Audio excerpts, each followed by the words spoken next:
Hello friends, welcome to Dharti's kitchen. આજે આપણે બનાવવા જઈ રહ્યા છીએ મસાલેદાર સોયાબીનની સબ્જી।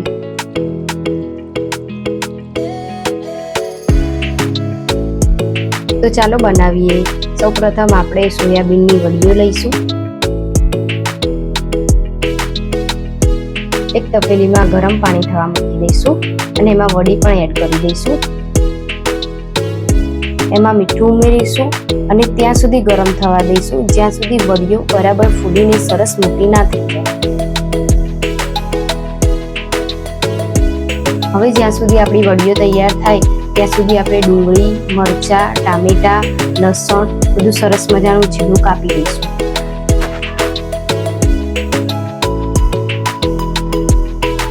હવે તમે જોઈ શકો છો કે વડીઓ બરાબર ફૂલીને તૈયાર થઈ ગઈ છે। એને કાણાવાળા વાસણમાં કાઢીને એમાં રહેલું બધું જ પાણી નીકાળી દઈશું અને બરાબર ઠંડી થવા દઈશું।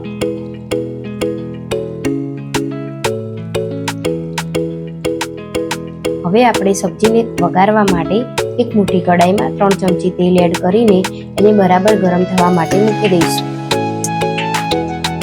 તેલ બરાબર ગરમ થઈ જાય એટલે એમાં રાઈ, જીરું, લસણ અને લીલા મરચાંનો વઘાર કરીશું।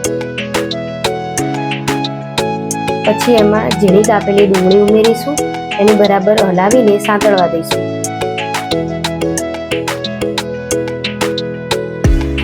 હવે તમે જોઈ શકો છો કે આપણી ડુંગળી બરાબર બ્રાઉન થઈ ગઈ છે।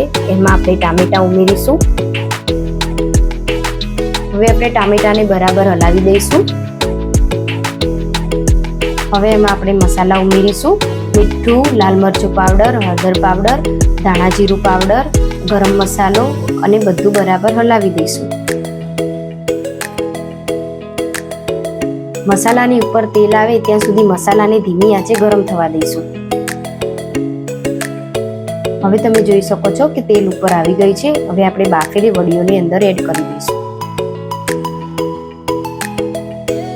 વડીઓને બરાબર હલાવીને મિક્સ કરી દઈશું।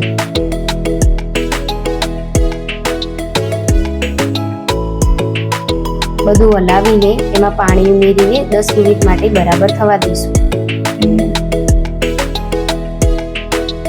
હવે એમાં હાથથી ક્રશ કરીને કસૂરી મેથી ઉમેરીશું જેનાથી સ્વાદ વધી જાય છે। હવે સબ્જીને ધીમી આંચે થવા દઈશું જ્યાં સુધી એમાંથી બધું પાણી બળી ના જાય। હવે તમે જોઈ શકો છો કે તેલ ઉપર આવવા લાગ્યું છે। હવે આપણી સોયાબીનની વડીઓની સબ્જી તૈયાર છે। આવા વધુ જ વિડીયો જોવા માટે મારી ચેનલને લાઇક, શેર એન્ડ સબસ્ક્રાઇબ કરી દેજો। Thank you for watching my video.